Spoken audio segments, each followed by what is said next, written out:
제가 지난번 국감에서도 MBK 경영 행태에 대해서 지적을 하고 그때 고려아연이었고 또 사모펀드 먹튀 운영에 있어서도 버스 준공영제 얘기하면서도 문제가 있다라고 얘기를 했는데 그때 제가 금감 원장님께도 순기능을 제외하고 이런 악질적인 이 한마디로 투자 형태에 대해서 좀 대응을 해야 된다라고 얘기를 드렸었습니다. 예, 기억. 그때 금감 원장님께서도 대책을 강구하겠다라고 답변을 저희가 주셨고요. 그래서 연구용도 발주했고 지금 뭐 여러 가지 검토 중에. 예, 이 지금 사모펀드 관련해서 정말 사회적으로 큰 문제인데요.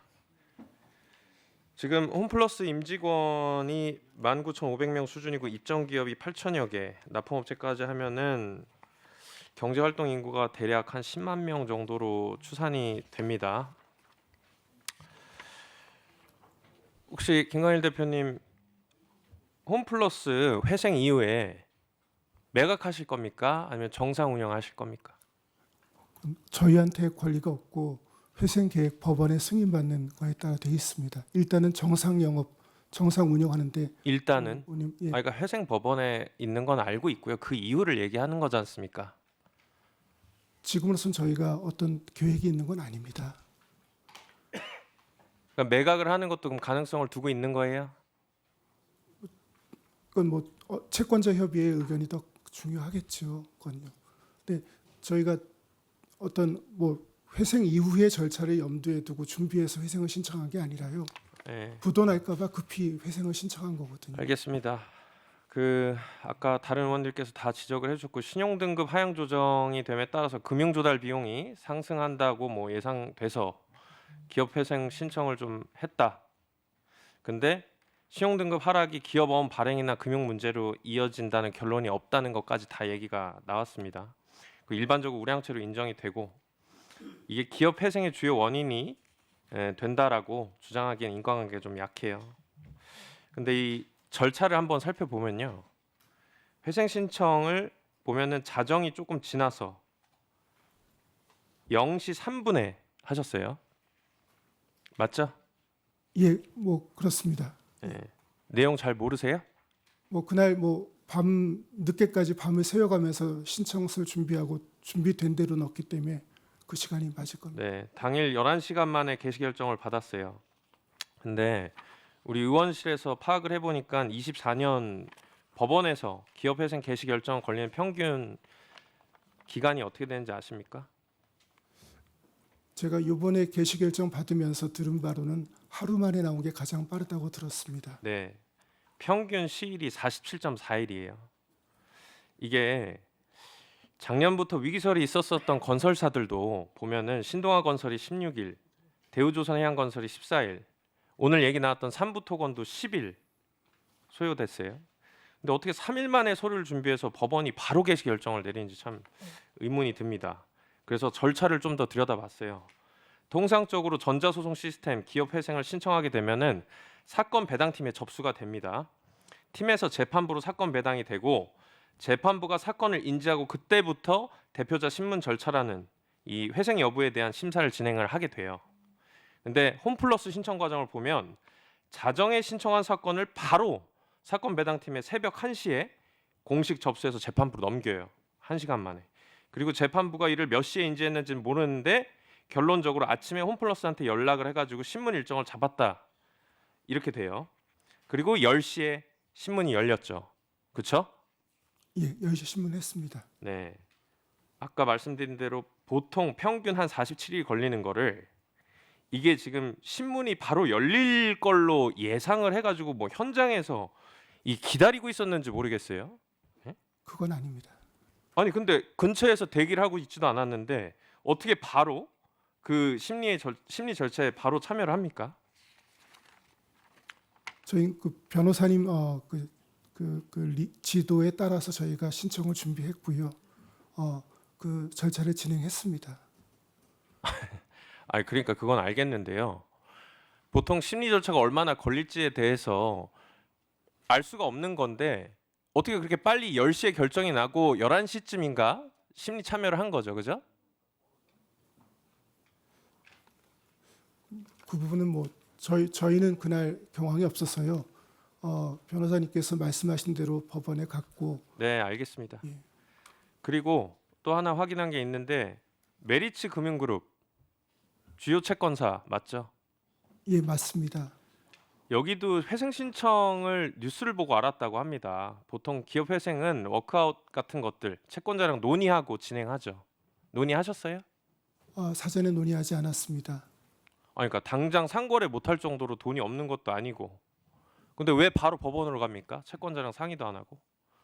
송구하지만 작년에 팀원 EF 사태를 보면서 부도가 난 다음에 회생하는 건 늦다고 생각했고요. 부도 위험이 있으면 빨리 대책을 세워야 된다고 생각했습니다. 송구합니다. 뭐 그런 것도 있고 일각에서는 이런 얘기도 있어요. 메리츠 금융그룹에서 1.2조 원 차입한 거. 이거 고금리 금융부채에 대한 이 차환 비용이 증가하니까 기습적으로 신청한 거 아니냐. 이렇게도 충분히 생각할 수 있을 것 같은데 어떻게 생각하세요? 그런 의도는 전혀 없었습니다. 그리고 우리 존경한 민병덕 의원님이 아까 지적을 해주셨는데 3월 4일이라는 날이 입점 업체 1월분 판매 대금 지급하는 날이었죠. 예, 맞습니다. 근데 하필 3월 4일에 회생 신청을 또 해요. 이것도 생각한 바 없습니까? 저희가 그 당시엔 경황이 없어서 송구합니다.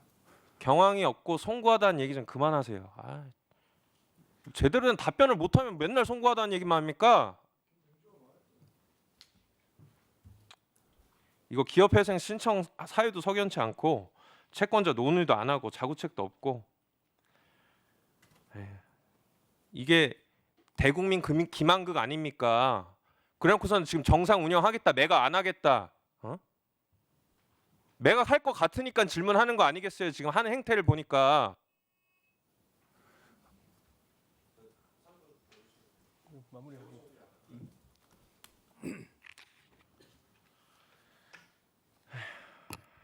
그리고 홈플러스 인수하고 나서 지금까지 몇 개 매장 폐점됐습니까? 16개 매장 폐점했습니다. 10년 동안에. 맞아요. 우리 존경하는 김남근 의원님이 아까 얘기했지만 차입 매수. 그러니까 이게 일반인들한테 비교를 해보면은 이제 부동산에서 얘기하는 레버리지 투자라는 거죠. 그죠? 자기 돈은 안 쓰고 은행비 최대로 끌어다가 이제 부동산 투기 목적으로 하는 거 이거 하지 말라고 정부가 규제하지 않습니까? 그죠? 일반인들. 근데 지금 MBK가 지금 똑같은 거 한 거 아닙니까? 맞죠?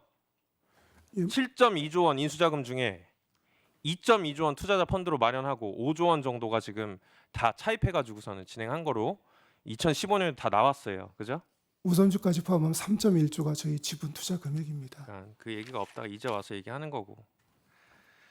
그리고 홈플러스 인수하고 MBK가 홈플러스 인수하고 2016년부터 23년까지 지출된 금융권 이자 비용 얼마예요? 그건 제가 회계기준서 상에서 보면은 약 3조 원이에요. 3조 1천억 원. 똑같은 기간 동안에 영업이익 얼마입니까? 그것도 제가 잘 5천억이에요. 영업이익이 약 5천억이고 이자가 3조입니다. 이거 돈 벌어서 이자 갚을 때 이 돈 버는 걸로도 부족한 거야. 이자만 해도. 그러니까 갚을 돈 없으니까 뭘 하겠어요. 아까 16개 팔았다고 했죠. 알짜 매장 부동산 팔아가지고 이자 갚을 수밖에 없죠. 송구합니다만 3조엔 지금 부동산 임대료가 됐고요. 들어가 있습니다. 2015년 기준으로 얘기 드린 거예요. 그 이후에도 그럼 그때 얘기를 하시죠. 정확히. 그땐 얘기 없었지 않습니까? MBK에서. 이제 와가지고선 얘기하고 계세요. 홈플러스가 2016년부터 20년 2월까지 장단기 차입금 내역 보면은 한 2조 7천억 원 감소했어요. 같은 시기에 매각한 부동산 자금이 2조 2천억 원이에요. 그러니까 MBK가 영업이익으로 대출 이자 갚고 인수대금은 이제 매장 판 걸로 갚아온 거죠. 그러니까 점포가 줄고 매출이 줄고 인력도 줄고 경쟁력도 없어지고 하는 거겠죠. 근데 재밌는 게 있어요. MBK가 그 기간 동안에 챙겨간 돈 좀 봅시다. 지난 10년 동안 지급한 배당 규모 어떻게 됩니까?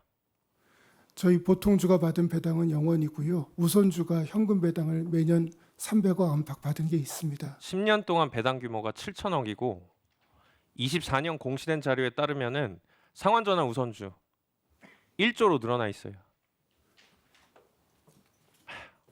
홈플러스 순손실 계속 증가하는데 배당하고 운영 보수만 는 겁니다. 저희가 배당 받은 건 없습니다. 그건 수치는 좀 저희가 달리 설명드리겠습니다. 오해가 좀 있으신 것 같습니다. 이런 식으로 MBK가 계속 경영을 해왔는데 이게 MBK 파트너스 문제만 아니라고 봅니다. 금융당국에서도 이런 부분에 대해서 좀 짜임새 있게 내용을 좀 구체적으로 들어봐서 제가 김병환 위원장이 얘기하신 것처럼 순기능이 있다는 것도 알죠.